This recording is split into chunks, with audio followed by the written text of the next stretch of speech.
Michael. Senator Sanders, climate change is a threat that we all know must be addressed, but here in Ohio, thousands of us depend on coal and natural gas jobs. How can you assure us that the people of southern and eastern Ohio won't be abandoned and left behind as we transition to clean energy? Very good question, Michael. Let's deal with the two facts that you mentioned. Number one, as a member of the Environmental Committee, I can tell you I've talked to scientists all over the world. Let's not mistake this. Climate change is real. Climate change is caused by human activity. Climate change is already doing devastating harm. And if we don't get our act together, more floods, more drought, more extreme weather disturbances, we have a planetary crisis that has to be addressed. Your point is there are a lot of workers who have jobs in one way or another connected to the fossil fuel industry. You're absolutely right. I have introduced legislation, which is the most sweeping, I believe, climate change legislation in Senate history. And what it takes into consideration is the need to protect those workers. It is not their fault that the fossil fuel industry is responsible for, in a large degree, climate change. So what we have got to do is provide a transition for them into other types of jobs. Now, here is the good news. The good news is that if we move to energy efficiency, and if we move to sustainable energies like wind and solar, geothermal, biomass, and others, we can create millions of jobs leading the world, selling products, talk about trade, selling products to China, India, Russia, that will help us significantly cut carbon emissions. But at the end of the day, as a people, we have got to understand we have a planetary crisis. Pope Francis, a few months ago, talked about this planet moving in a suicidal direction. We have a moral responsibility to future generations to address this. We can do it in a way that protects those workers who would be negatively impacted. How quickly do we get rid of coal in this country under a Sanders presidency? How fast is that transition? I think as soon as we can. Let me 10 years, 15, Chuck, 20? I tell you. I mean, I think here is the good news. The good news is that we have seen a significant reduction in the cost of solar panels. In Iowa now, 30–40% of their electricity is generated from wind. Great potential in geothermal, I think, in many parts of this country.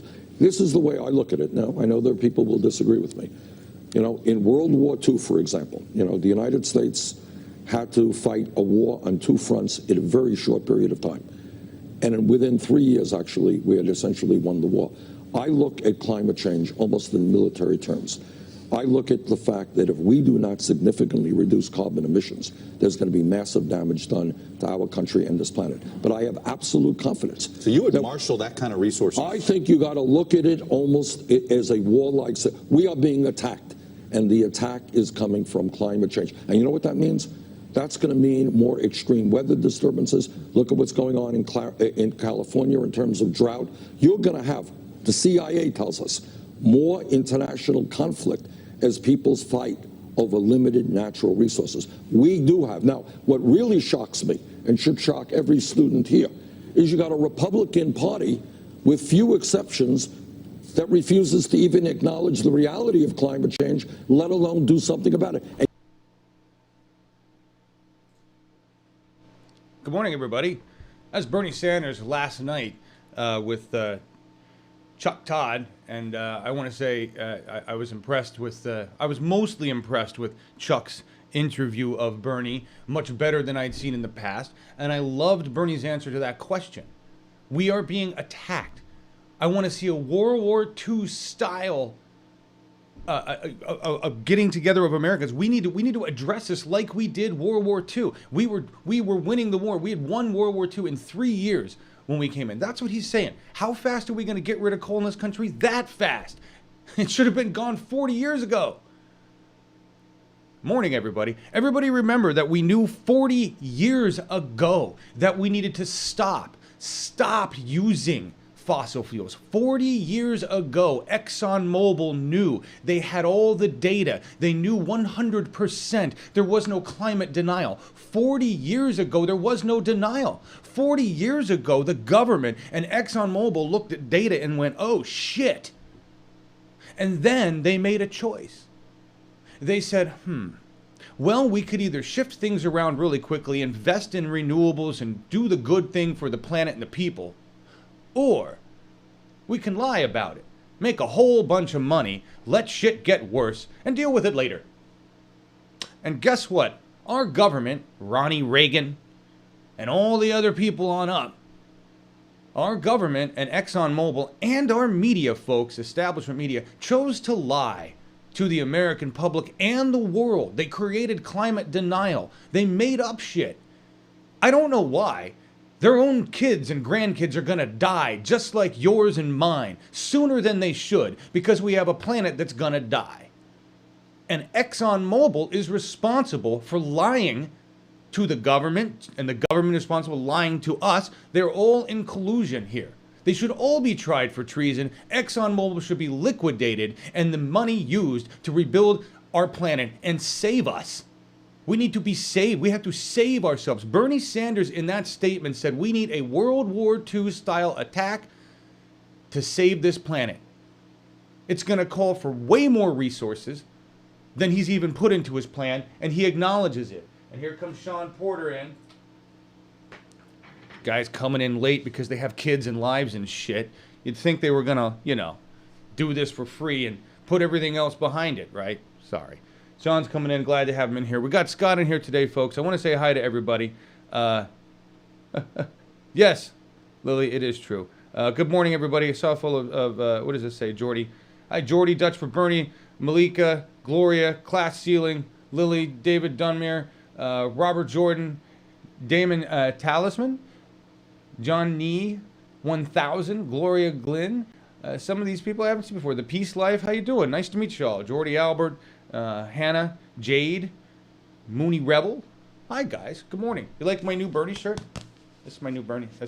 Somebody was telling me I had to, I never really wear a Bernie thing. And somebody was saying I had to. Scott, you kicking in there?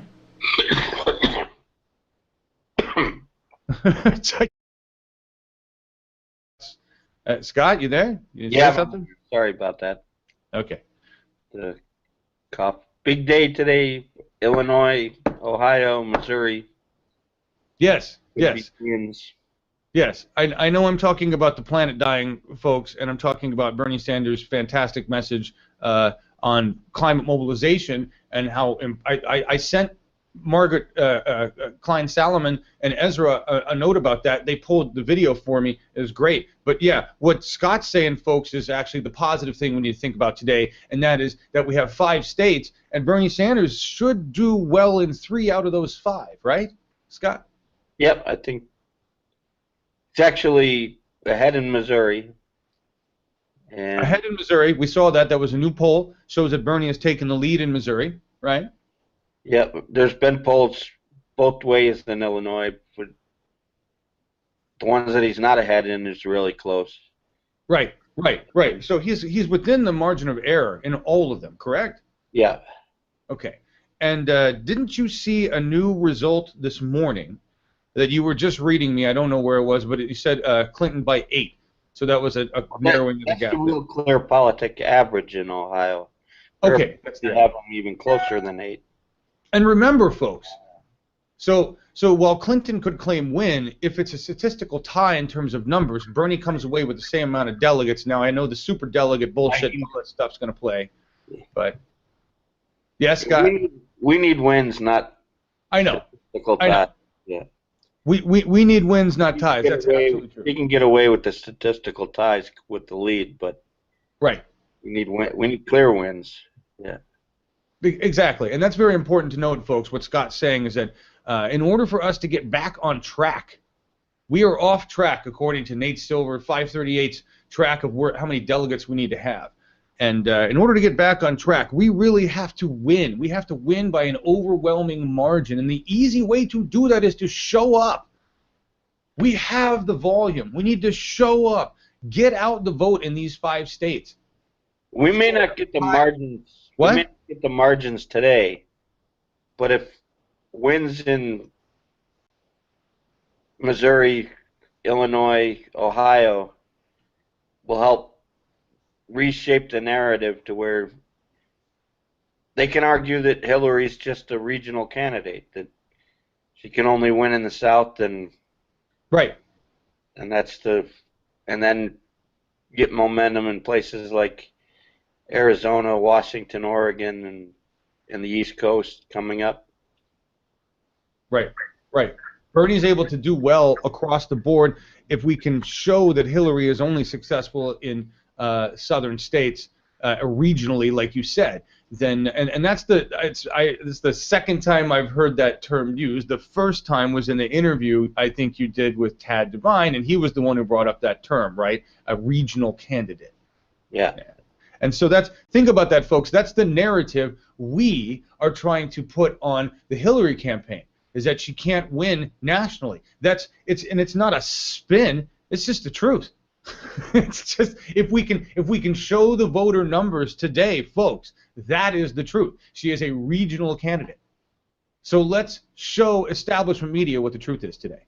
All right. If the lead's like 200 to 250 delegates, it's not easy to make up, but it could be made up in California, New York, New Jersey, Pennsylvania.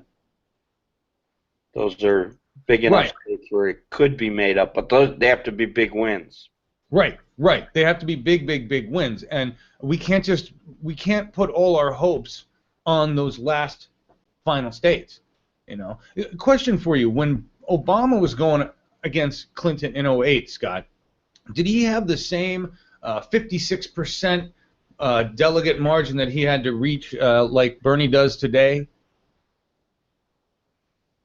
I remember that they were pretty even after Super Tuesday.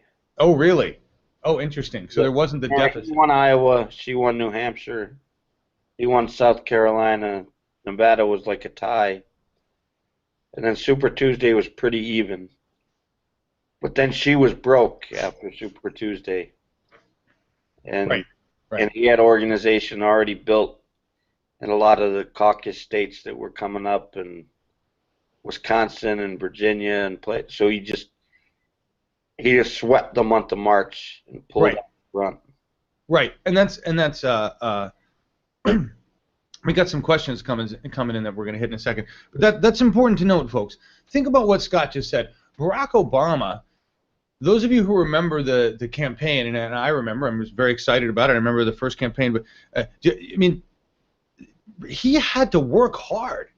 He was fighting Hillary Clinton. He had to work really hard. We had to work really hard to win. It wasn't like a sweep. He didn't come in and kill everything. It was a state by state thing. It was a tough match. All right. What we have here is the same. Obama had a support network on the ground that he built that was really strong. We have a stronger one. We have a better one. But Hillary is in the same place she was in back then. She had a big hit on the first Super Tuesday, although she tied Barack Obama last time. But either way, establishment candidates together. She had a big hit on the opening primaries, and then it's up to us. It's up to us to vote. All we have to do is show up. More numbers, more people, more percentage of vote. That's it. It's so easy. And we have more people. 18 to 34 demographic. We have this. Still only has one blue state. That narrow win in Massachusetts is her only blue state that she's won. Hillary? Yeah. Yeah. Think about that, folks. She's only won a single blue state. And that,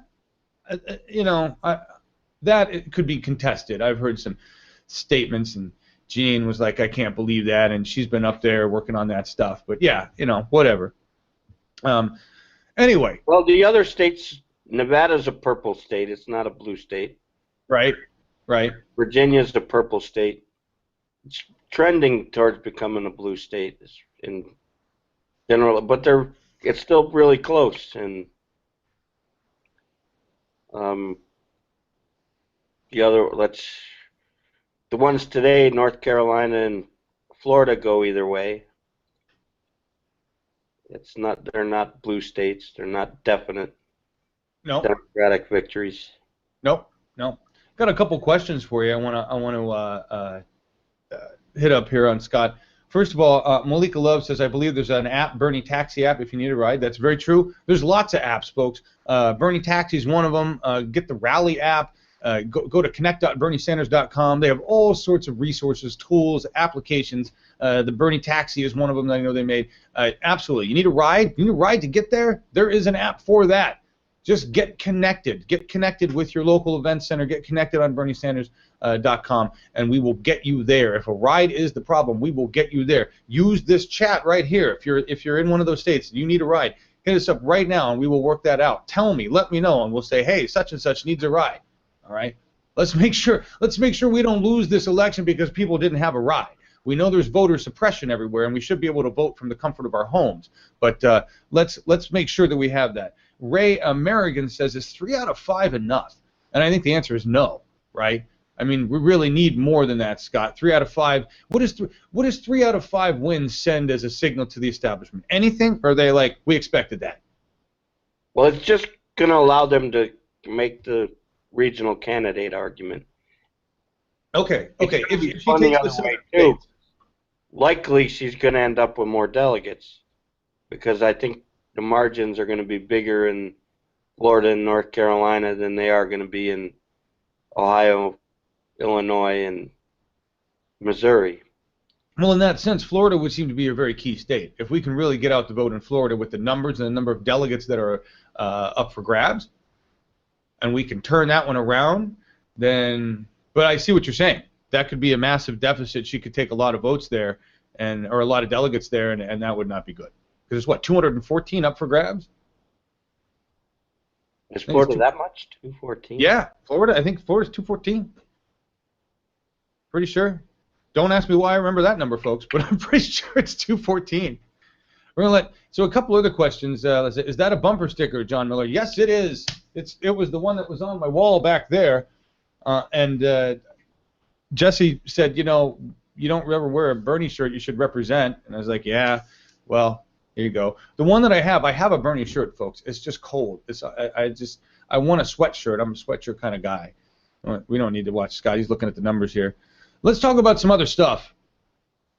All right, let me get. Bill Clinton is in another polling place in Illinois. Yes, everybody take photo and footage of Bill Clinton violating voter laws, please. We know he's going to violate. We know he's going around with a bullhorn. He's shaking hands, signing autographs, talking to people. He's not supposed to be doing any of that. That's electioneering. Well, it depends on the... That's electioneering.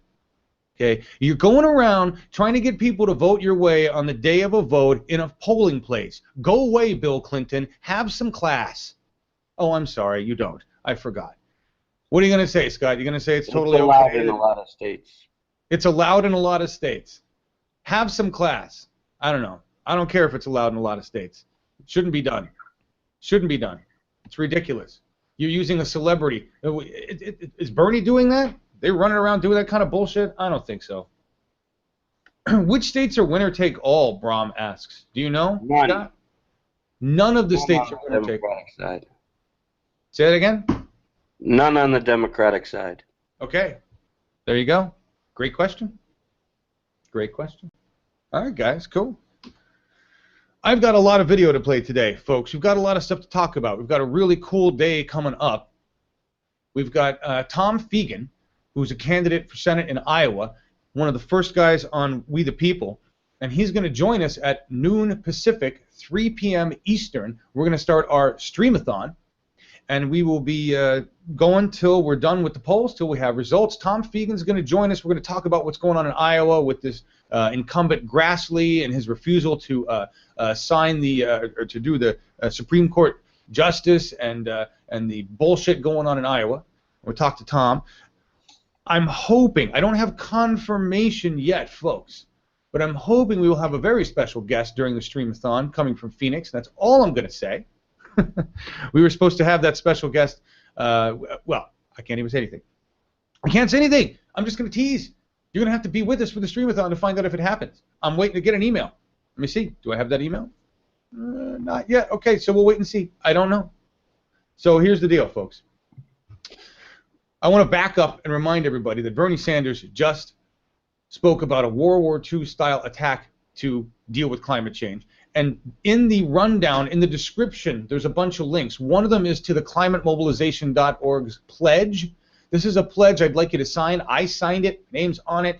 it's to Bernie Sanders, he listens. He's already listening. So he knows that he has to do this. But the more of us that sign this petition and say, we want, the petition literally says, we want you to deal with climate change like a World War II emergency. We want you to do that. And he said that last night. It was like brilliant, right? So sign this petition so that he knows that we've got his back.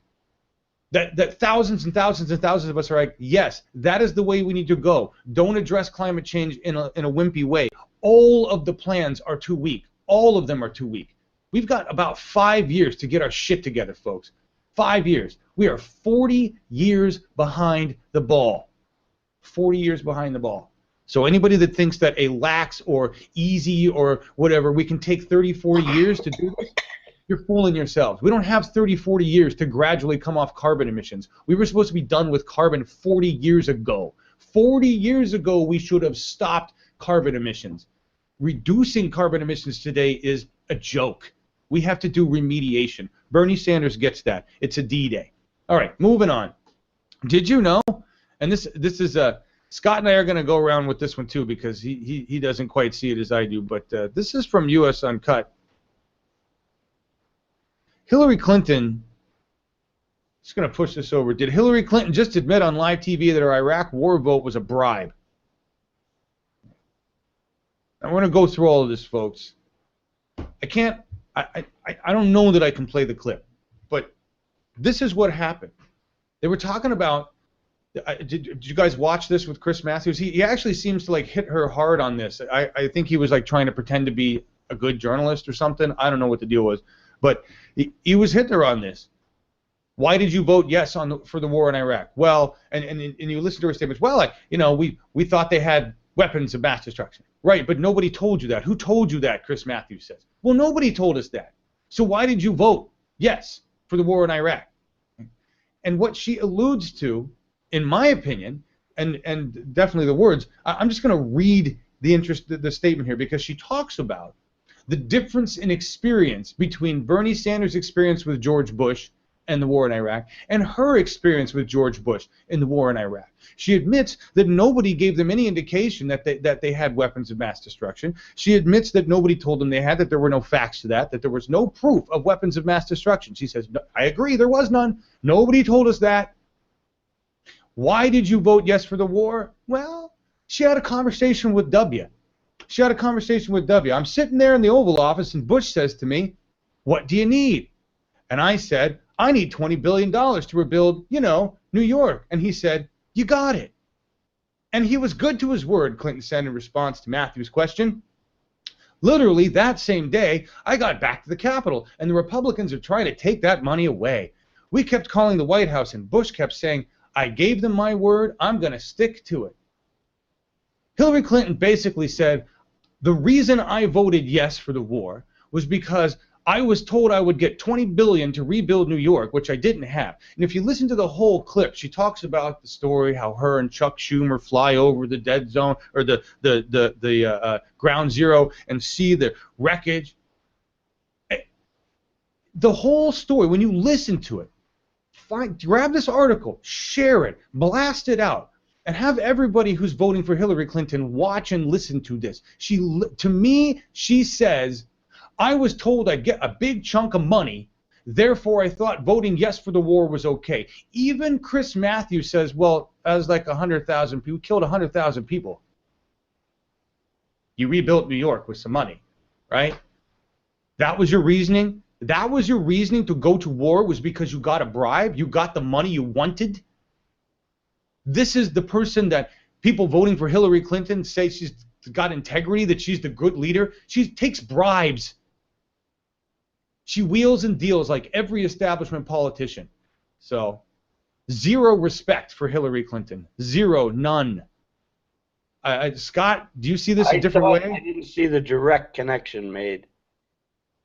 Maybe I wish I could. At a reach, she might have been trying to say why she believed the Bush administration, but I don't think she got the money. Well, she is, okay, well, wait a minute. She is saying this is why she believed Bush. She's saying I believed Bush because he gave me $20 billion. She had no other reason. She had no other reason. What reason then did she do it? What is her reasons? Well, because her logic, her argument is that they said they needed the Iraq War resolution to put the pressure on and keep the inspections going on. And she's saying that he was honest with her about the 20 billion, and that's why she believed that he would continue the inspections and so he didn't continue the inspections going. Right, but he didn't continue the inspections. What does that have to do with her voting for the war? That it was a mistake. That's why I think it's a reach to say that she voted for because she got 20 billion. I don't think that's proven in that clip. All right, I don't understand your argument. I guess I don't understand the situation as much. Sounds like it to me. I don't understand the argument, but that's me. You guys in the audience, let me know. Maybe I'm not getting it. Maybe this is where I fall on the politics. Let's listen to the clip, folks. I'm gonna play a small portion of it. We're gonna zoom in on this here, and play it, and we shouldn't get in too much trouble for this. I don't think we shouldn't get in trouble for this at all. But I'm just gonna play this clip right here. We're gonna listen to what she has to say.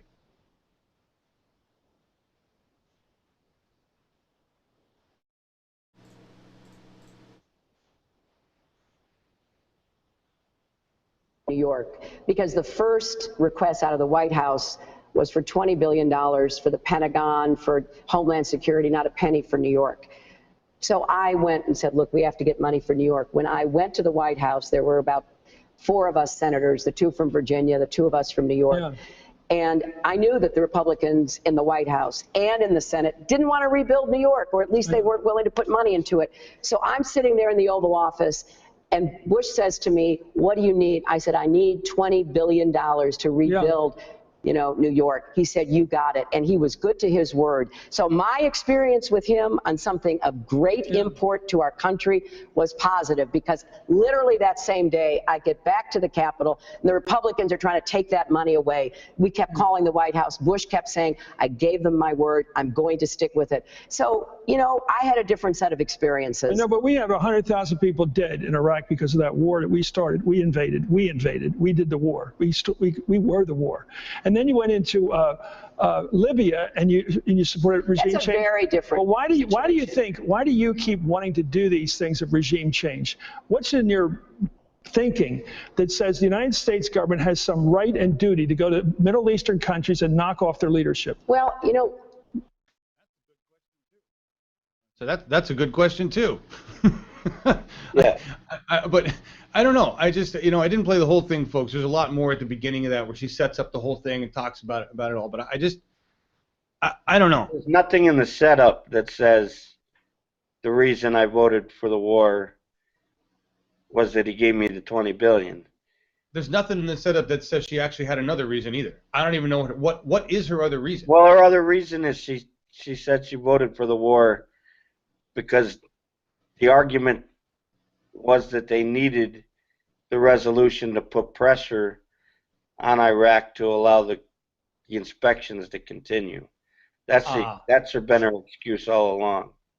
Well, I find that weak, and I find the fact that she was given $20 billion to rebuild New York a big factor in why she may have signed. What Chris Matthews asked her is, why did you believe Bush on that he would continue the inspections? And that her reasoning was that he kept his word on the 20 billion. So it wasn't a payoff. The 20 billion was showing that he kept his word with her. No, you're right. It wasn't a payoff. He was paying it forward. Okay? He simply paid it forward. Okay? He was smart in that. I'm going to do this. I'm going to keep my word. So, okay, you're absolutely right, Scott. It wasn't a payoff. It was an investment. Bush made a $20 billion investment in Hillary Clinton's vote. If you can't see that, I don't know. But that's sure what it looks like to me. And maybe you could argue the case that Bush wasn't smart enough, we're talking about, wasn't smart enough to even think about paying it forward. But that would be because other people like Dick Cheney were really the ones controlling the money. I think Bush just kind of nodded his head and did whatever the hell they told him to do. But I want to make sure we don't have any more questions. Let's talk about the town halls. Oh, wait, what's the acceptable loss in Florida? That's an interesting question. Any idea on that? There is no acceptable loss, right, Scott? Yeah, you're right about the total. It's 246. 46, more than that. Jesus. Yeah. 246 delegates. So that includes the supers? I'm not sure. Okay.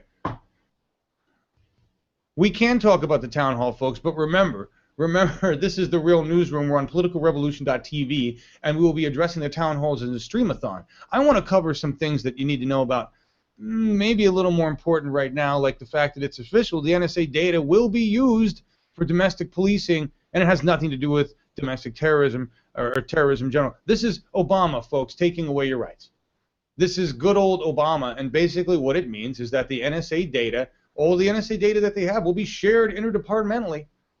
Whether it has anything to do with terrorism or not, your phone calls, this video right here, hi NSA, don't like you. All right? This when we talk about our government suppressing, taking away liberties and rights, invading our privacy, this is what we're talking about. And what I don't like about it, and why the title of this newsroom was Transparency, is because here we are as a growing, transparent globe. We when the internet opened up our world to each other, we started to get to know each other beyond the confines of establishment media, beyond the confines of our home and the encyclopedia and the small tunneled views we had of each other. And we have become more open on the internet. We have become more transparent. We are tired of the lies and of people hiding information. We want our government to be open and transparent. It is not. Our government is secretive. It lies to us. And then it lies about lies that it lied about. And we are demanding a government of transparency. And the establishment government is the last thing they want. They don't want us to uncover all of their bullshit, all of their secrets. And those of you that want to scream about national security, fine. I agree that there are certainly some things that the American public doesn't need to be made aware of. But right now, that includes pretty much the entirety of how our corrupt government functions. Bernie Sanders is the only one out there really speaking truth to power about how corrupt the system is. Everybody else is in denial. They're all the alcoholics drinking from the bottle going, I don't know what you're talking about here. Nobody over here is drinking. We've been on the wagon for months. And they're all taking money. They're all corrupt, all of them. The Bernie-crats are the exception. We demand a government of transparency. Shit like this with the NSA data. With Hillary Clinton, oh, guess what? I was offered $20 billion. You guys didn't know that, but we're telling you that now. Right? Shit like this. Shit like this. If this doesn't enrage, I don't know what will. These 7 companies spent more on CEO pay than on federal taxes. All of these 7 companies happen to be big investors in Hillary Clinton. The top one on the list, so this is in 2014, it's a Forbes article from 2014 about 2013 taxes buried, right? Firms reported more than $74 billion in profits last year and received a combined total. They reported $74 billion in profit. They received a total of $1.9 billion in refund from the IRS. $1.9 billion. I wish I could have that kind of ratio where I made a certain amount of money and they gave me more money for making that certain amount of money. That would be fantastic. Like my average salary for the last 4 years, folks, as a small businessman has been about, I don't know, $15,000 a year. I'm not joking. That's the $15,000 a year. Okay. So I'd love to get, what would that come out to? 74 billion, 1.9 in refunds. So I would love to get, another $2 or $3 grand on top of that, just back from the federal government because I made 15 grand. That's exactly what's happening over here. They report billions in profits. They get billions in additional money. Your money, your money. They take your money and give it to these rich assholes. This is not transparency. This is lies and bullshit. The IRS needs to be gutted, ripped apart, redone. Boeing, number one on the list. This makes me sick. Boeing, pre-tax income, $5.95 billion. CEO James McNerney, total pay. This one fucker gets $23.3 million. I bet he doesn't pay shit for taxes on that. And the U.S. corporate income tax total for Boeing was a refund of $82 million. When people ask, where is Bernie Sanders going to come up with all this money to do all these things, I say, how about taking it out of Boeing direct? How about these 7 corporations right here? These 7 companies and their refunds could fund education for decades. Yet we have people running around going, I don't know how Bernie's going to pay for that. Right here. This is our government not being transparent. This is our government being corrupt. Transparency. We demand it because we don't have it. I'm going to go look at comments. I know we're not talking about what you guys want to talk about. Hillary actually allowed to visit a polling place? Can Hillary, that's a good question, Jordy Albert. Scott, is Hillary allowed to visit polling places? Different in every state. Different in every state, folks. Local rules. Just like in Nevada, everybody was at the caucuses. We had Dolores Huerta and Susan Sarandon. Right. That's Nevada true. caucus. And that's true. You know what we're going to play here? I'm going to play something a little, we're going to set up what's going on later. We do have, so there you go. Streamathon starting at noon, folks. I've got a special guest I can't announce that I'm not sure is going to show up yet, but we're going to work out something with this special guest. Either way, if we don't have them on today, we will have them on another time, and that's going to be really cool. And I will give you a hint about that later. I'm going to play a clip here. This is from Aniko Nolan. Aniko was in Phoenix, and Bernie Sanders will be in Phoenix today. All right, and we're hoping to give you coverage of that. I believe Fox 10 Phoenix will be providing coverage. Thank you, Fox 10. You guys rock. I know you feel the burn. We're going to play this clip. This is Aniko. She is our star reporter in Phoenix. She's a Phoenix anchor, and she gets us all sorts of incredible footage. She was out at Oak Flat the other day, captured footage. She just loaded up these videos. This is a nice 6-minute piece. Jane Sanders talking at the Phoenix rally. It's on Sunday. And we'll also play a clip later of Jane Sanders talking at Oak Flat. But I'm not going to play that until we get to the Streamathon later today. And the Streamathon, we really will talk a lot more about the town hall, about everything going on with that. This is the newsroom, and I really had a lot of news that I really wanted to cover with you guys this morning. But let's check out this clip from Aniko and enjoy this exclusive footage.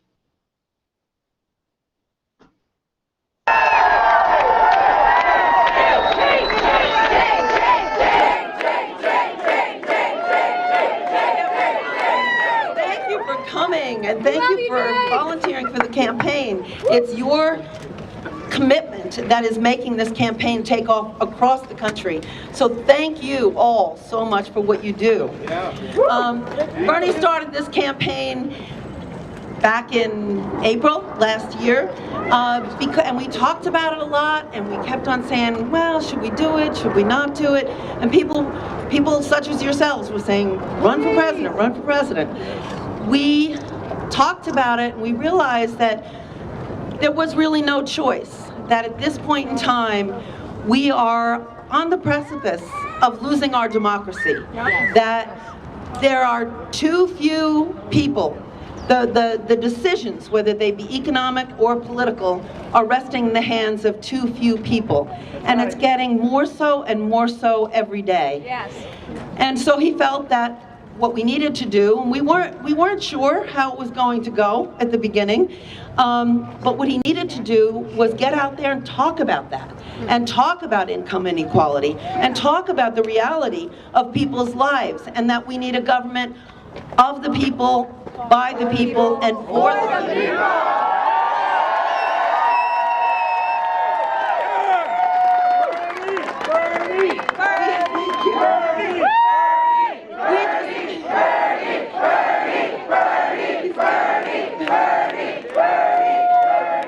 We just didn't know how many people would show up for the revolution, and it's been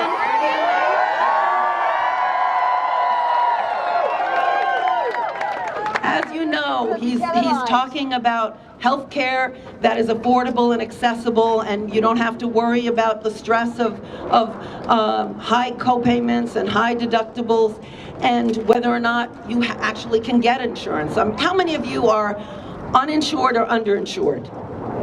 Yeah, and that's the truth around the country. We're hearing that. He talks about higher education and the need to have the ability to get the education that you want and that you're qualified for, that you desire, without having to be bankrupting your future. So, you know, those are just two of the things. Obviously, climate change, you're very familiar with that here in Arizona. Although this is kind of nice. It snowed in Vermont last week, so I'm pleased to be here. I'll take it. You can hear my voice. Bernie's voice is even worse. I just really want to thank you all for everything you're doing. Thank you.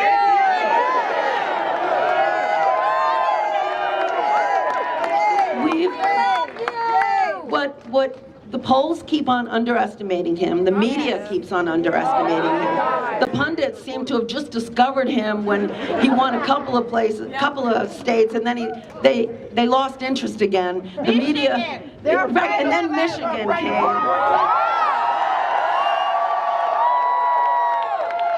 And this Tuesday we've got Ohio, Illinois, Missouri, and they look good. So.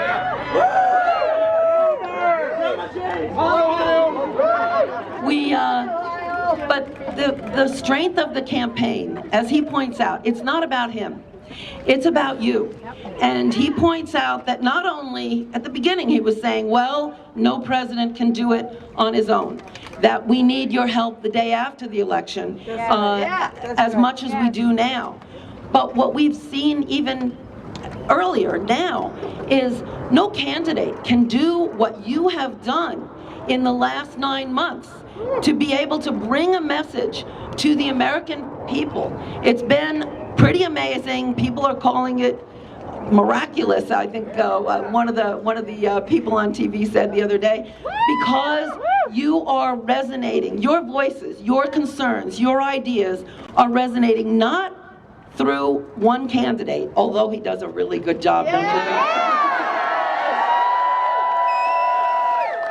But through all of you. I mean, you're building relationships and you're bringing people together, and one of the things, it's been a hard, long trip, and we're out there talking to 25,000 people in big stadiums, and then hundreds here, which is kind of amazing. But one of the things that sustains us both is meeting our supporters. Honestly, you guys are the nicest people that we've ever met. We just love you. So thank you so much. Get out there and canvass. Get everybody to vote on the 22nd. Drag people out. Tell them this is the one time. If you want to transform this country, to have it be what we all know it can be, then this primary season is the time to get it done. So thank you very much.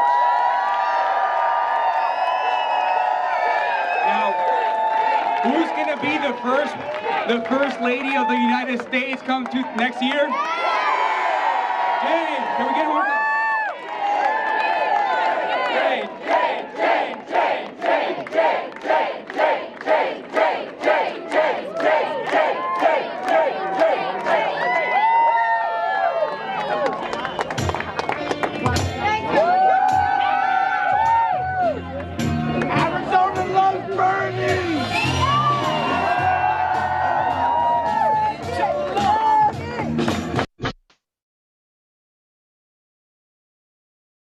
And there you go. That was shot by Nico Nolan, our own reporter for Bernie 2016 TV. She was actually the first. Nico was the very first reporter.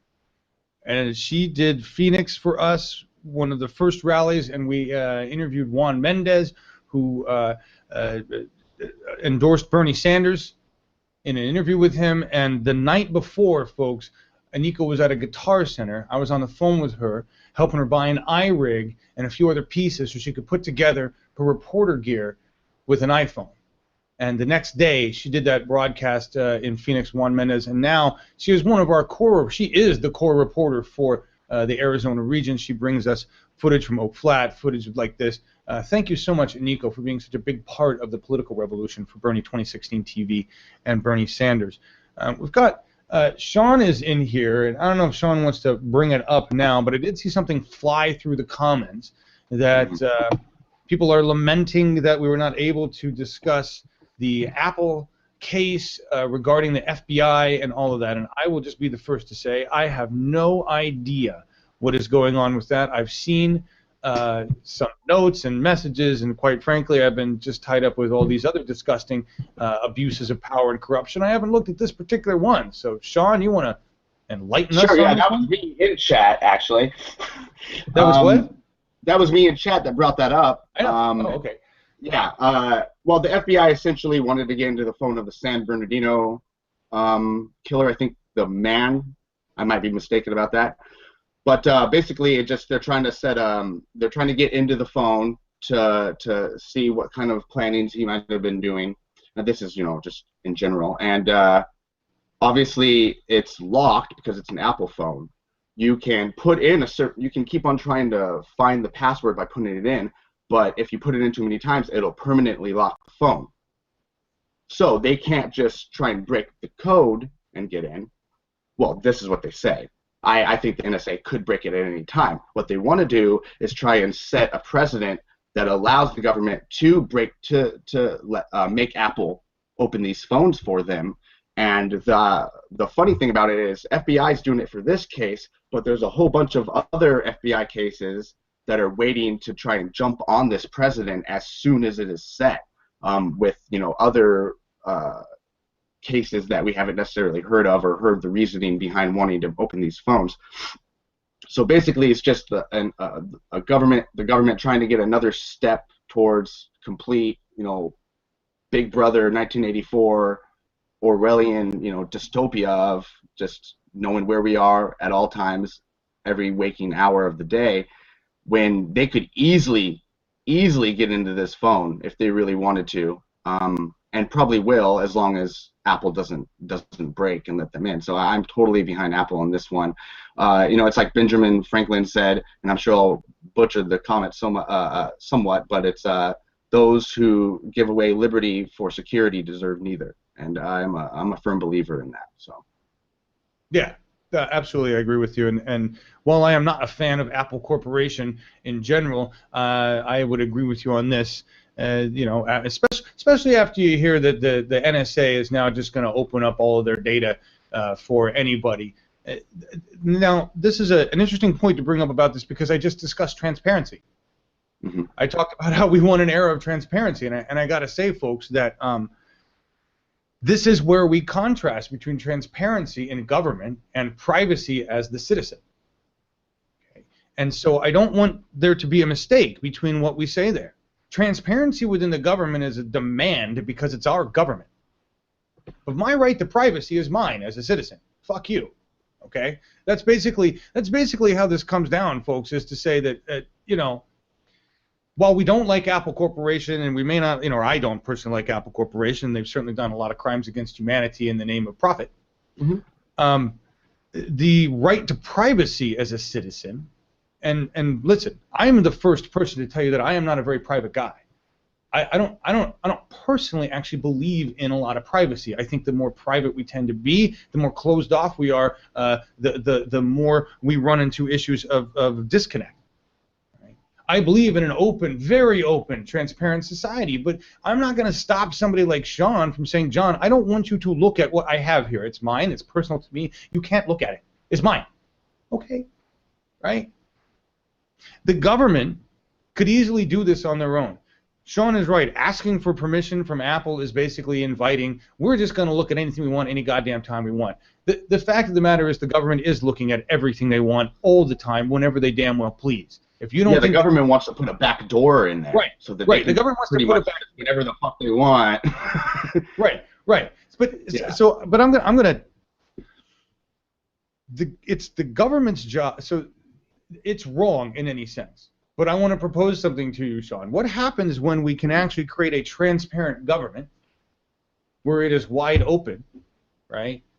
So we're not concerned about secrecy within government. We're not worried about what will the government that actually works for the people do with this information, right?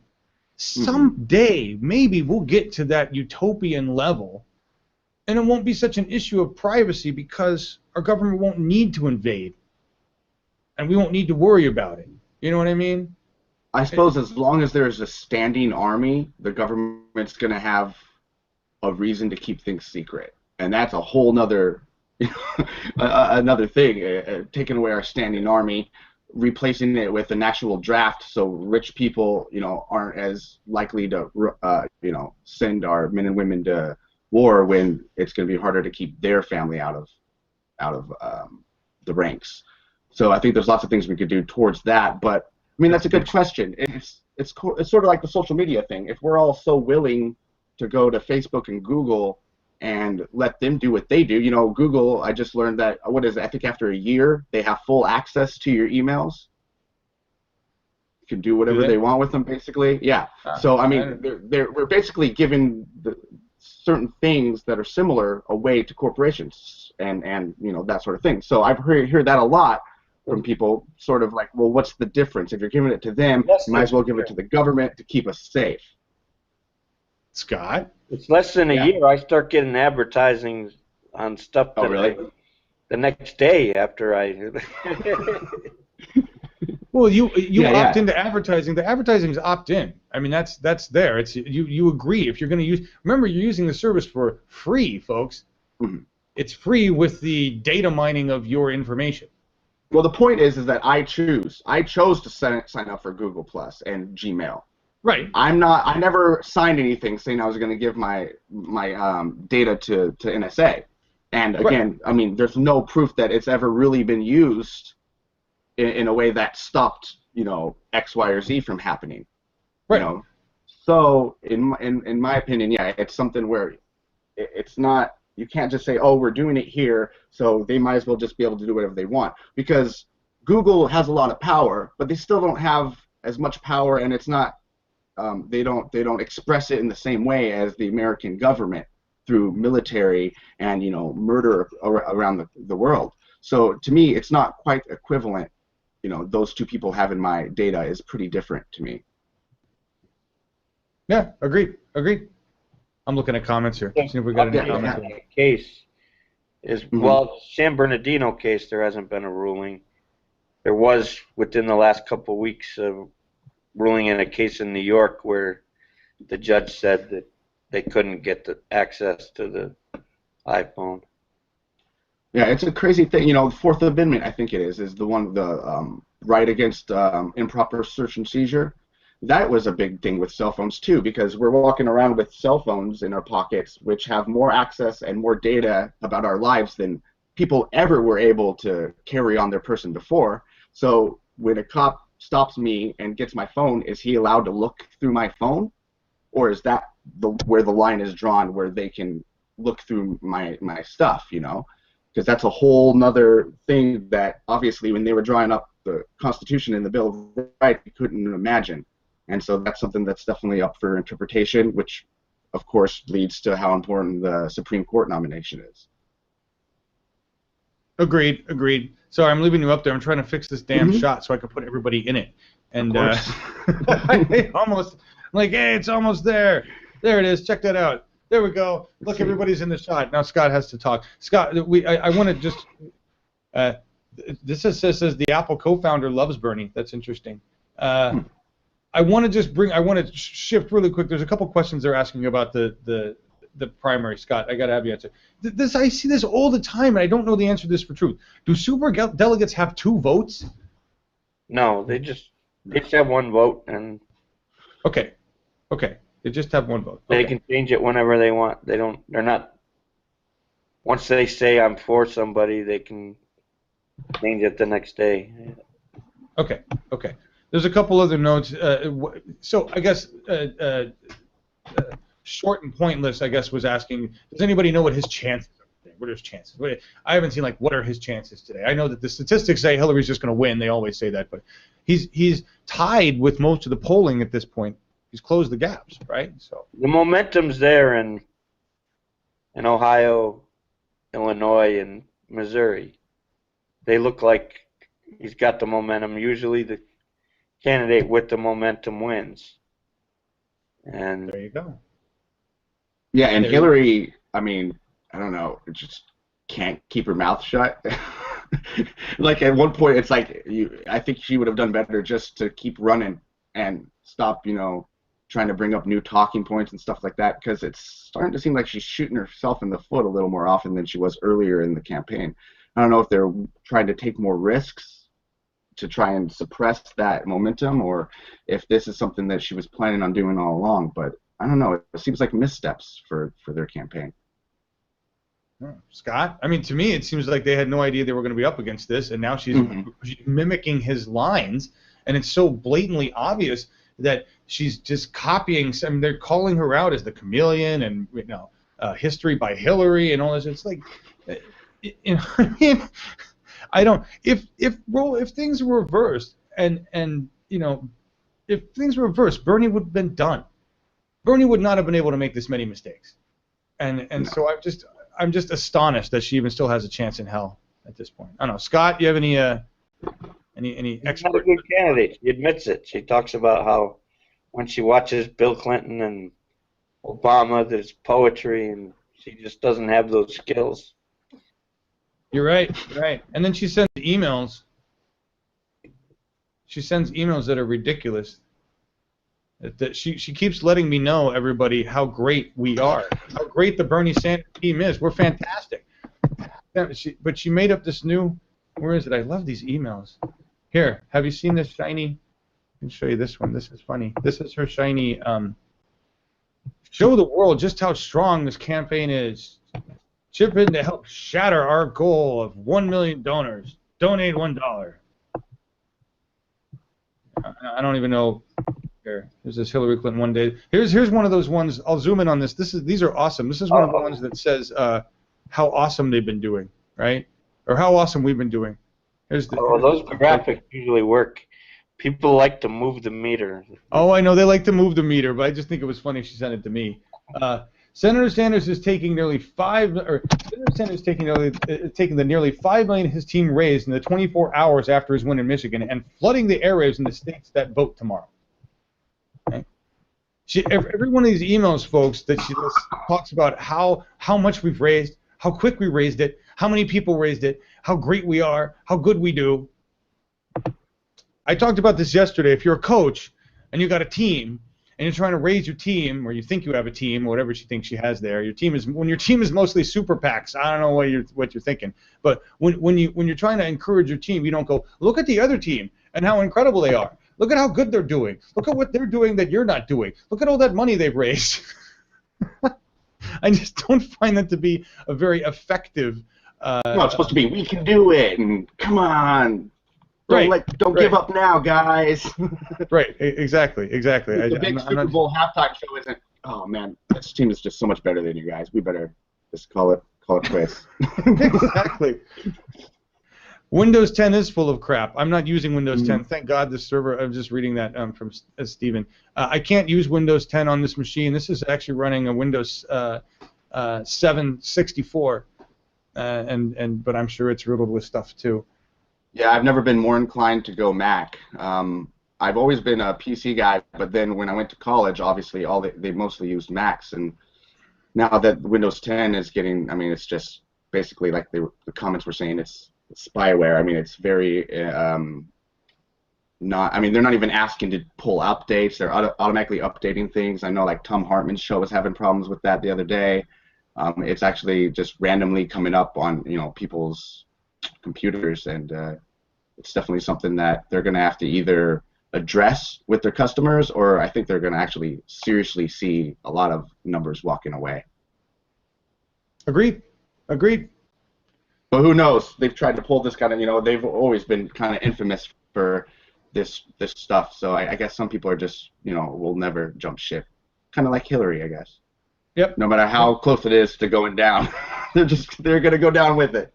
Yes. Yes, absolutely. I don't get that. I keep bouncing around stuff here, folks. I was trying to find the right chart I wanted to show you. I apologize here. I wanted to look at this.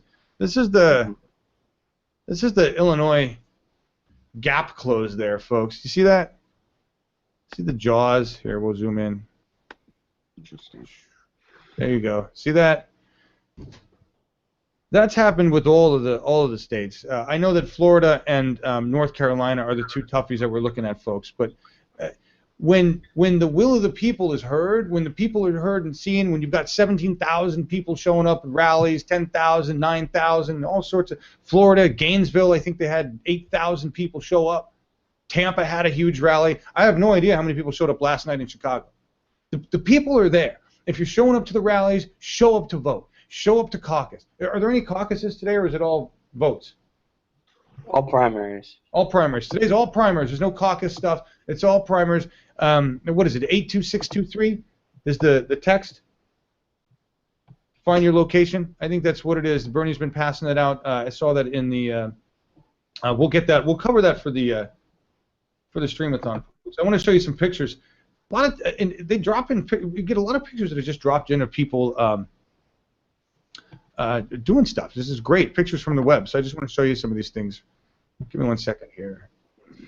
Where is it? Put it on here. So this is a couple young ladies coming from their ballot, or having completed their ballot. Here's one here.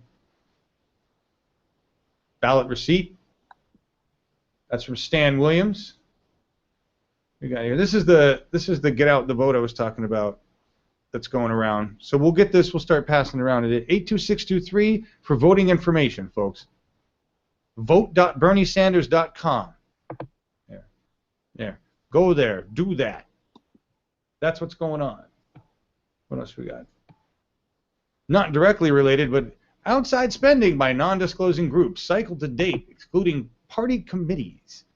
Look how off the freaking charts it is for 2016 compared to 2014, 2012, 2010. Look at 2008. You know when Bernie Sanders was talking last night, he was talking to Chuck Todd about comparing.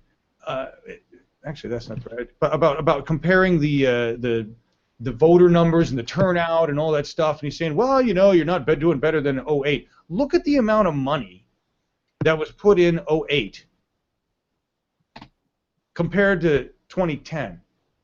Just a massive amount of money there. Boom. That's a big amount of money. Now, I realize 2010 was an election period, but that's a lot of money. That's the Obama election. Right? But 2016, that looks like it's double. It's so small, I can't even read the damn thing. It looks like it is double the number there. What is that, 15 million? So it is double. It's literally double. It looks like about 8 million, maybe 9 million, and we're up past. We're at 18 million. That is double. It has doubled, folks. That's sick. That is ridiculous. That is absolutely ridiculous. The amount of money being dumped into this election. This is and this is why we are. This is why we have to do what we do. We have to outspend our opponents, and we have to outspend them significantly, just like we have to outvote our opponents significantly in order to win. We have to win by a landslide. We have to show up in a mass army of voters. So today, please get out the vote for Bernie Sanders. This is how we win. We are fighting this mass amount of money. Mass amount of money. FBI has uncovered foundation misappropriations and funds and emails, backroom betrayal of Honduras. Yes. There's a ton of stuff in the FBI investigation. That was another thing where there was a Hillary Clinton tied to the coup in Honduras. I'm waiting. I bet you right now there is a battle going on between our FBI and the establishment, where they want to indict Hillary Clinton, but the establishment is saying you will not do it during this election. I bet you there's a backroom battle happening right now. No, I don't have any proof. But our government works this way. They work in this corrupt kind of way, the non-transparent way. When I talk about removing transparency, that's what I'm talking about. That's what I'm talking about. Right? National security is one thing. I want the end to the backroom deals. I want the end of Citizens United, which will really take care of a lot of the transparency. We need to modernize our government to utilize the tools of the 21st century to stay up to date and current with the people. Right? That's really what we need. That's what I mean by transparency, folks. That is what I mean. I want to see what you're saying in comments. I've been looking at so much stuff here. Oh, here's another thing I want to put up real quick. Just real quick. This is on Democracy Now, and we'll probably talk about this during the streamathon. Hillary Clinton talking about the Iraq War and the choice she made and whatnot or whatever. And I just want everybody to understand. I certainly don't have any foreign policy experience. I don't have any experience voting for or against wars. I don't have experience going to war. I've met veterans, talked to veterans. My father and brother were veterans. I don't think U.S. senators have any idea what it means to go to war or to sign off on a war, especially when their children don't go, especially when they are separated in a rainbow bubble of wealth and elite status from really understanding what goes down in a war, particularly when your country is the war manufacturing nation, when we produce all the best weapons with all the most awesomeness. Those weapons that in 1991, remember the Persian Gulf War? That was when our media networks made a spectacle of us blowing up things in other countries. Look at our great fighter planes and our great missiles, and we're blasting the shit out of Iraq. And 10 years later, our depleted uranium rounds have left Iraq with babies with defects. We have fucked up a nation of people, folks. You talk about Flint, Michigan. How about the Middle East riddled with depleted uranium rounds? It's radiation, folks. It's radiation. But we get away with it because it's just a little bit of radiation and bullets. How many millions of these bullets are spewed across the Middle East? Did you see that picture? I haven't even played the art. I just want you to look at that picture again, folks. This is a baby with massive birth defects, thanks to the United States making the choice to go to war in Iraq, kill 100,000 people. So when I hear Hillary Clinton talk about why, and when I hear Bernie Sanders talk about why not, and how quickly Bernie was able to listen, say, you're full of shit, and I'm not voting yes for this, and how Hillary took more than 4 minutes to backpedal, bullshit, make up crap. 100,000 people, babies with birth defects. You want to vote for Hillary Clinton? Yeah. I just wanted to bring everybody back to reality on what the cost of war really is. We have no idea because our news agencies don't report on the true cost of war. They report on the glory of war, on the awesomeness of America's F-35 planes. I know, it's Super Tuesday, but this is the newsroom, folks. This is about reality. This is about what really counts. This is about the fact that your government lies to you and that we are the warmongering nation of the planet. We murder people for resources. Our establishment government murders people indiscriminately, makes up excuses, and does it for resources and personal profit and gain at the expense of the citizens of this nation. Hillary Clinton has been a part of that regime since Goldwater days. I'm going to make sure that that doesn't continue. I will do whatever it takes. Bernie or bust. Which reminds me of this Bernie or bust video I wanted to run that I got to find. She, of course, backs Israel as well against Hamas and all the things that they're doing over there. Right. Yes. She'll come out and say, yes, it's a humanitarian problem, what's happening over there, but it's kind of they made their bed, now they'll lie in it sort of thing. Not, ever, of course, being like the typical status quo in this country when it comes to, talking about this this situation, it's usually to say, oh well, the Hamas is, they're prisoners of their own making, and if their leadership was more open to working with Israel, their people wouldn't be trapped on the strip and that sort of thing. And it's really just an ignoring of what are humanitarian atrocities that are much more important than whatever small d democracy they're pretending to do over there, while really just trying to protect Israel and all the all the government interests that entails. Yep. It's just protecting the establishment pipeline of cash and resources at the expense of human beings. Yeah. It's really sad. It's really sad. Thank you for filling in that gap while I pulled up the video, Sean. Yep. I really appreciate it. Guys, you sensed it? Did you sense the need for a gap?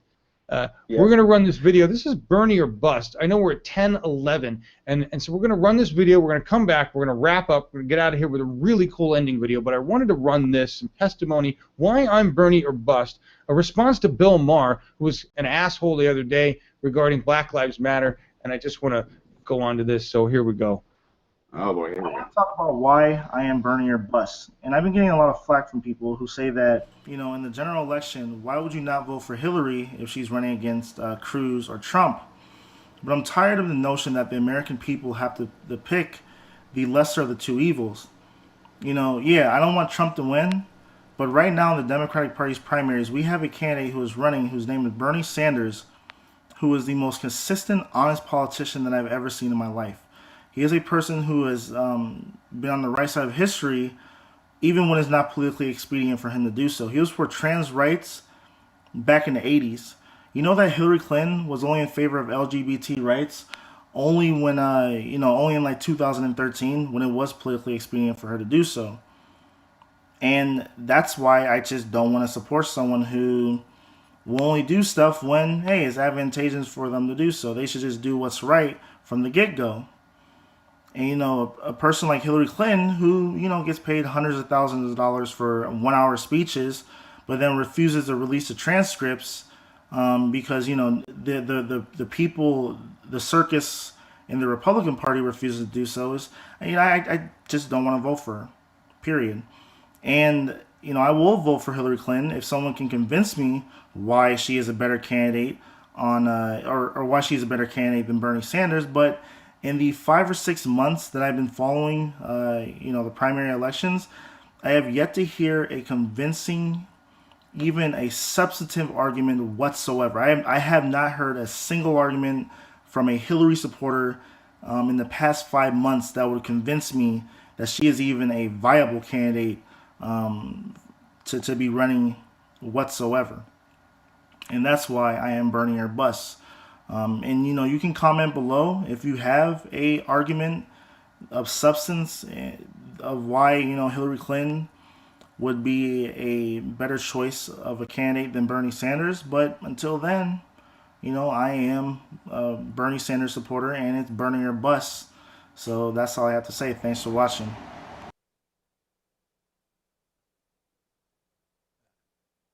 I gotta stop that from doing that damn autoplay thing. I'm looking at some comments here. First of all, that was a great testimony, Bernie or Bust. She's not qualified. She's under investigation. I have no idea how she even remains in the running with being under investigation by the FBI, with all of the shit being uncovered with emails right now. I am Bernie or Bust as well. I am not going to put up with an establishment politician. I do not believe in the Democratic Party. It does not represent me. The DNC has not represented me for decades. It doesn't represent the people. I don't believe in the Democratic Party. I think Bernie should create a new party once he wins.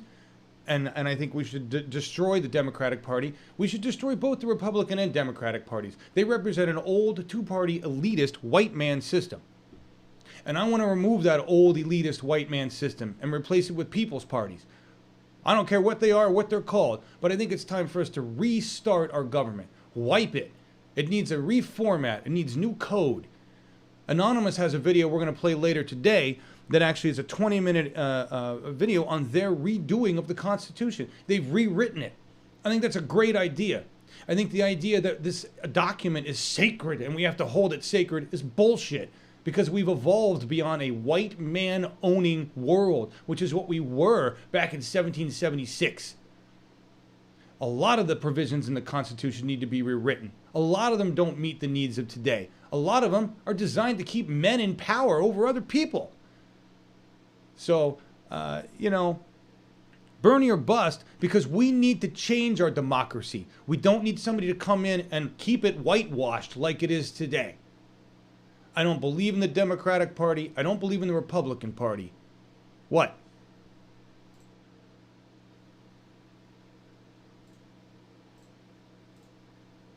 That's not I'm not voting. I will not vote for a Democratic candidate. That's what it means. I might vote for Jill Stein if she's running. I might write his name in on the ballot. I'll probably write Bernie's name in on the ballot is what I'll do. Okay.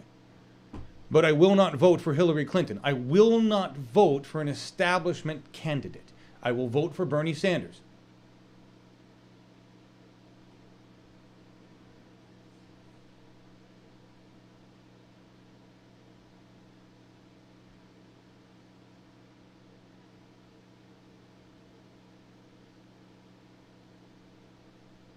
Yep.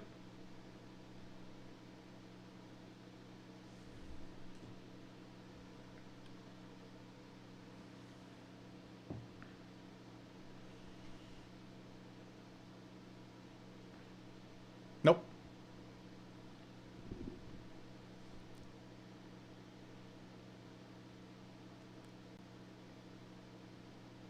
Oh shit, do we have no... Oh, sorry guys. Hang on.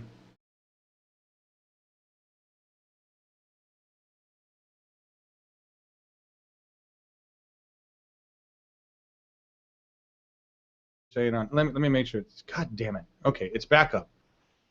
Well, I was just saying that with the Bernie or bust, if it's if it's actually not that you're not going to vote, but it's either you're going to do a third party or you're going to write them in, then I suppose that's a little bit better. My concern is the fact that we've seen, and this election is so crazy, it's hard to base it at all on historic precedents, but there, it can be seen that it has an effect, that if people are coming out in droves, people that have never voted before and stuff like that, if they decide that if Bernie's not the nominee, they don't vote, or they do like a third party thing or something like that, then I think those numbers could potentially at least make it a little more interesting, a little more closer than we would hope in a general election. So, I mean, there is that.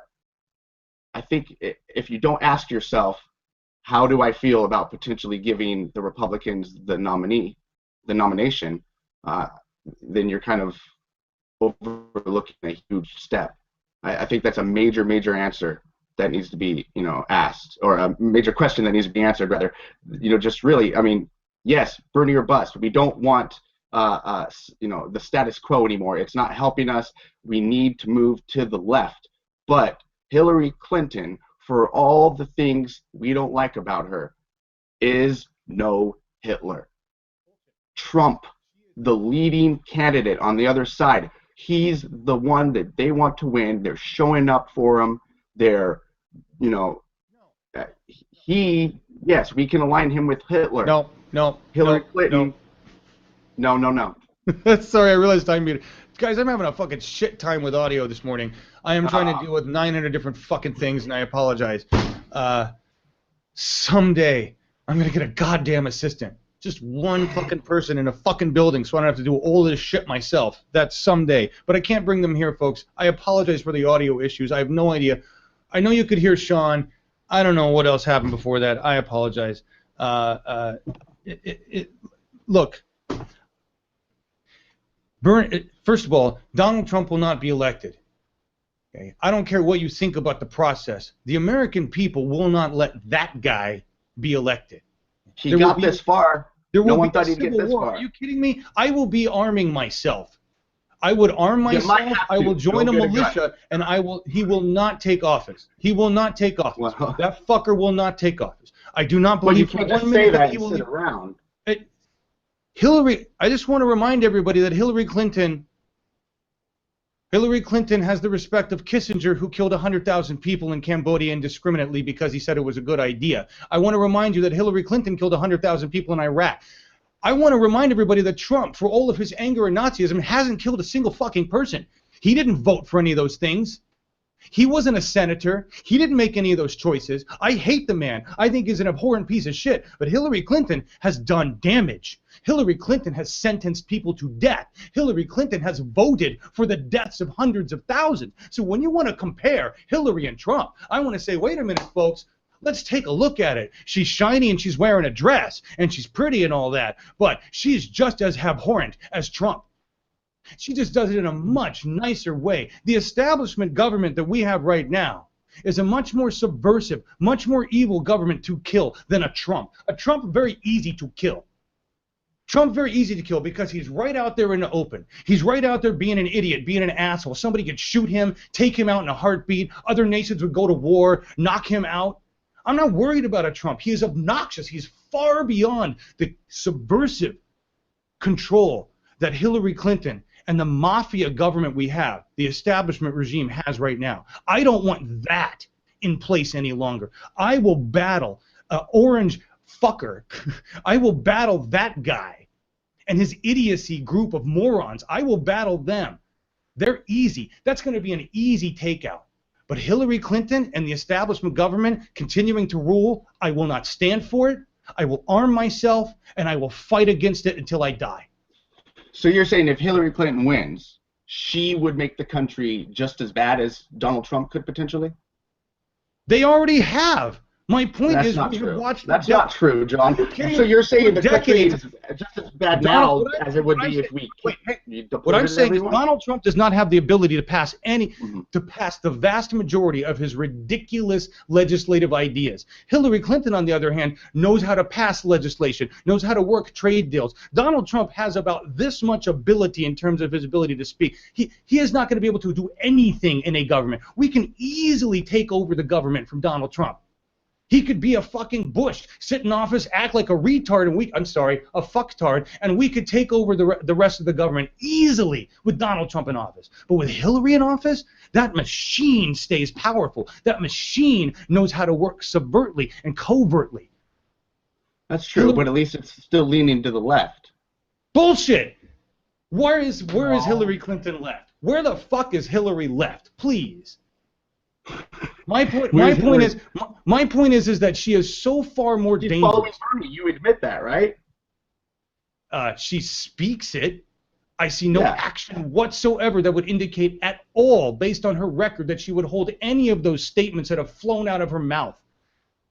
I don't believe her or trust her one fucking bit. I do believe Donald Trump would try to do what he says he's going to do, and I do believe that if he did, he would fail heinously. I hope the government of Mexico would probably go to war with us. Great. Let's pack but Trump if Donald in a Trump box would that and be send him to easy? Mexico. What? If Donald Trump is elected and he'd be, that easy to take apart, and take down, but Hillary Clinton's more of the status quo, why wouldn't you at least go for the at least visually more left person and try and fight their status quo? I mean, we're fighting the status quo anyways. Right. I think So why it's start almost a over? regression. Why start over and wait 4 years? Because if Donald Trump somehow were to make it into office, we would have a civil war. I would be one of the first to arm myself and attack him. Hey, NSA, did you hear that? Yeah. Okay. I would rise up and stand against him in my nation. Okay. Donald Trump will not make office because of the obnoxious ridiculousness that he is, and the country will band together, regardless of who it is on the other side, to make sure that doesn't happen. But I will not add my vote. I will not add my vote to Hillary Clinton because she does not deserve it. She does not speak for the people. If the people want to vote for her and they want her to blanket save the country, fine.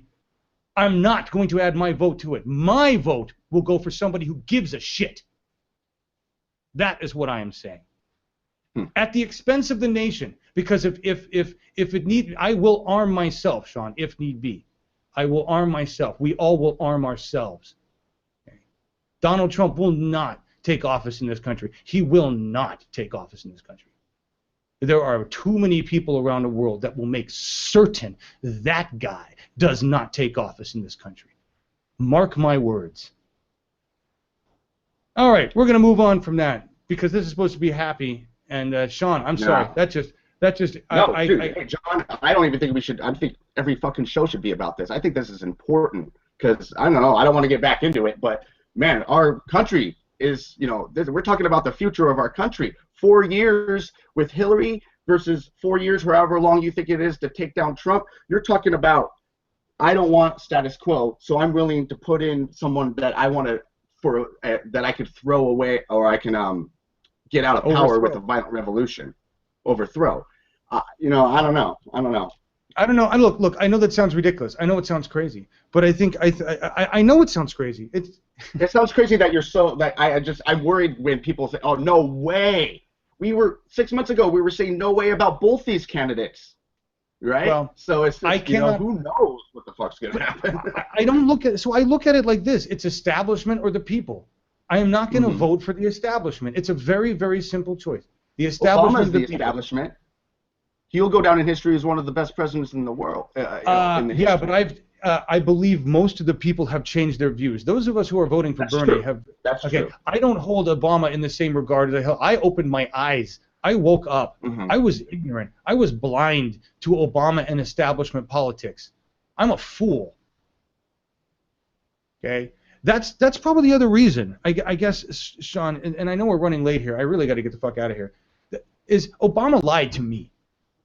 I really liked Obama. He had my trust, and he lied to me. He continues to lie to us.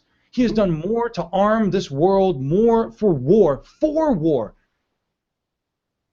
And he lies and smiles about it, looks all good. He's no different than Bill Clinton playing a fucking saxophone. All right? And Hillary Clinton, I don't know why anybody would think she would be any better than that. She's worse. She can't even speak like Obama. She can't even do it well. She can't even lie to me and make me believe it. At least Obama made me believe it. But him lying was still better than, another Bush presidency or a McCain-Palin presidency. I don't think so anymore. I don't think so anymore. I think McCain-Palin would have fucked this. That's like saying, Al Gore. It didn't really matter that Al Gore wasn't president. We might as well have gone for Al Gore and Bush won, and that's okay. Al Gore with presidency would have changed the country. He would have. Think about how much faster we would have reached our decision to get rid of the establishment government had we had a Republican McCain government. Think of how much faster we would have said, that's an assumption. Fuck this. Well, that is you're right. Yeah. Things would have gone downhill much faster. The recession would have been much worse. We maybe not even would have had a recovery. We would have been in a huge, massive depression, and we would have been having a civil war right fucking now. We could have been on the path to a new democracy in 4 years instead of 8.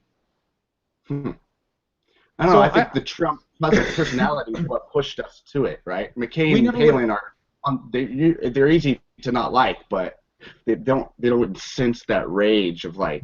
Well, we don't know what would have happened, is what I'm saying. That's true. No, that's maybe instead of having to fight an orange Nazi, we would have been getting rid of some old people, right?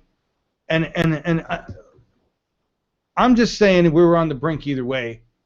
I don't believe in those who ignore the past are doomed to repeat it. For everyone saying that this is now and it's different, that's what they thought during the French Revolution. Right. Oh, this is there's never been anything. No, it has. Maybe not in this country, and that's still probably arguable. But I still think there's something to be gained from seeing where we've come in the past. Yep. Yeah. Save my energy. Listen, guys, sorry, I didn't get even a chance. It's been a great discussion with you guys. The conversation here is needed. Fantastic conversation. I'm sorry I lost it and totally lost it on the comments. There's a big show coming up today, folks, which is what I was really supposed to focus on, but we're talking about some really important things. We're talking about the state of the nation, for real.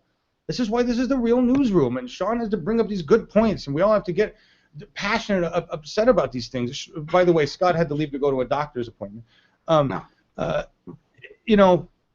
Today we return the focus to today, not the future. Today we have a Super Tuesday. We have 5 states. We're going to kick some ass in those 5 states. And the reason we need to kick serious ass in those 5 states is so that Sean and I don't have to debate over who would be better, Orange Nazi or Billary. I don't know which one will be better in office.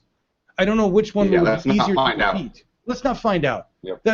Let's not find out. Let's put let's put the guy we want in office, right? With Tulsi Gabbard as VP. I think that's a great idea. And we're going to go out of here because I need to get the hell out of here with McConnell. This is so I'm just going to tell you this, folks. We've been in contact with McConnell's people, and we are trying to work out having him on during the streamathon because he is out in Phoenix, and we have Aniko out in Phoenix, and so we're hoping we can work that out. I do not have confirmation yet, but that would mean we have a star-studded event this afternoon with Tom Fegan coming in on the streamathon, and then possibly McConnell live from Phoenix. So join us this afternoon for that. Thank you for being here for this discussion. Thank you for putting up with all of the audio errors and graphic errors and completely homegrown bullshit so that we can have a conversation about what matters, about the news that matters, about our country, about how we fix it together with Bernie Sanders. That is why we are here. Okay? The streamathon will cover more of the results, more of the statistics, more of that, all of that stuff. Yeah, well, Sean, what? That you're able to bring up the McConnell thing? What? What are you talking about? No, just being able to bring things up at all. Just the idea that, you know, I'm open to bring things up. We can talk. I can challenge you. You can challenge me. We're friends at the end. You know, that's just something I think, you know, civil, you know, discussions and, you know, disagreements, you know, are something that are important, and we shouldn't, you know, hide from them. They are important. And the thing that you're going to laugh about this is I will go away from this and marinate over everything that was said and may have a completely different opinion tomorrow or have changed my bent on things tomorrow, but not likely. But there is the possibility that could happen. All right. So, never say never. Never say never. But this is why we're doing this, folks. Is to have this conversation, to talk about this shit together, to really figure out how we're going to do it. What are we going to do? I don't want to pick up a gun and march on the Capitol. That is not my idea of getting shit done. That's not democracy to me. That's when democracy has failed. How do we avoid that point? We get out the vote for Bernie. So get out the vote for Bernie. Here's McConnell playing live yesterday. Thank you, Aniko Nolan, for all of your volunteer hard work, and everybody in BTV for all of your volunteer hard work. We shouldn't have to exist. This is what you got to do in a political revolution. See you later, guys.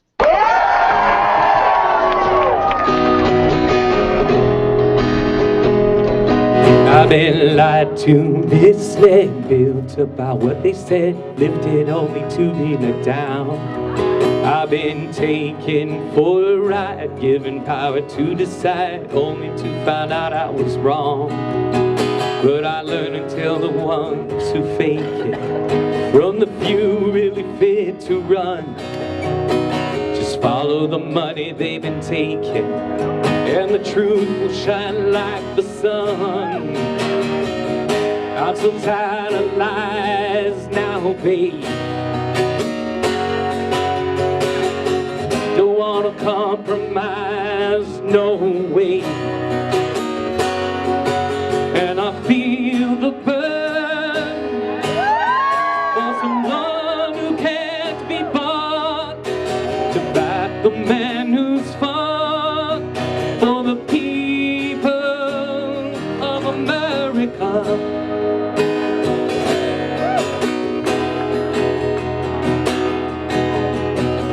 Color, gender, who's a bigger spender, party personality.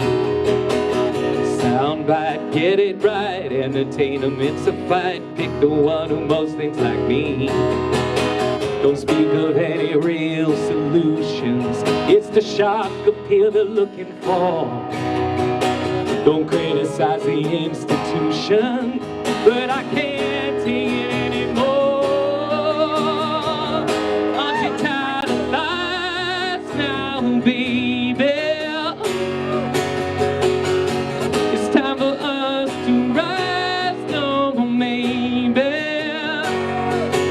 And I feel the burn, the truth to come across, to melt away the claws and reveal their motivations, and you'll feel the burn.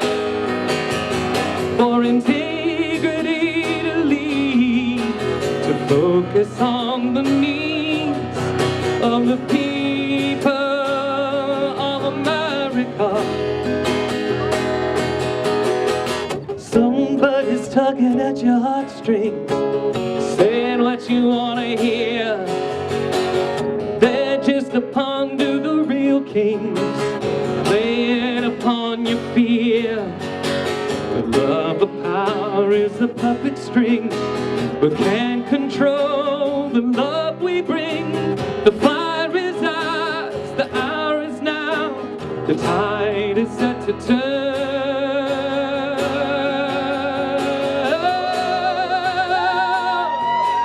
And I feel the burn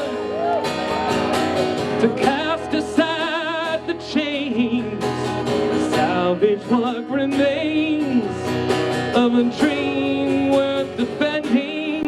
And you'll see the burn standing up to greed, word aligned with deed. We're the president of America.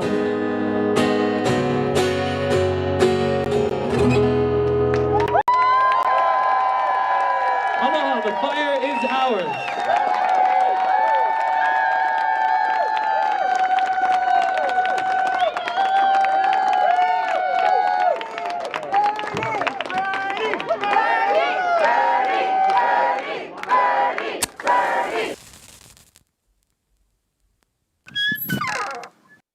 Huge